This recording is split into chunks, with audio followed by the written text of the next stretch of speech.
Wo in ni som khani ani ai visal kota kan dinga ei rinai ni an thol khop maya ase kan Mizoram sarkar hian two wheeler taxi hi apehem de ma mo kati ei stand changlo ta ding pol ten awa ei stand nei lo te awa dang an ding ani tin parking po hi kan nei thalo tang khop mai hai sal ko da poi kan in dai lo ani lai hian nei tian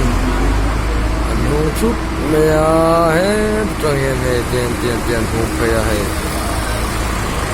hian traffic jam sa tak siam tat mai ni office ban lai le kal hun lai pe chuan traffic jam ati tam em ma kan sarkar hian in parking fee fel parking area fel tak chu ai tu ai khop mai tun hi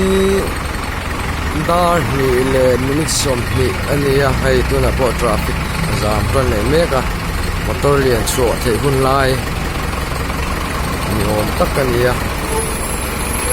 kia tu tama tan bon la kwa la nia ei voin chu sal po ei do tu an nam mang lo nge ni are ei pio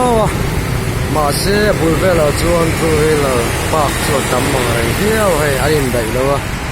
ei parking area in dai lo ki ta ki chana ma te pen park ôi là taxi po hiền đến năm hun ăn này mang lâu ni hey lại thế hiền hey cái ăn đi mà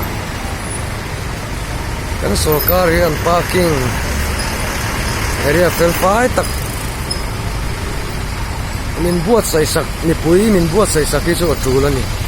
tik tak chuan nei kan in dai lo em ni parking area kong sira Mizoram kong Aizawl kong hi chu azim chilut tuk lo ma se kong sira motor da atam tukian traffic jam siam sa ha hey elai huna den rem lo in hey hian wela te four wheeler te da nuk maya hey so lam bong kon bazaar lampang phei tu azama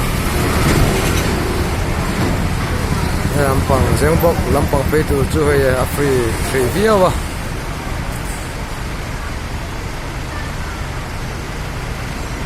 la hi visal kot lai bol vel ani ya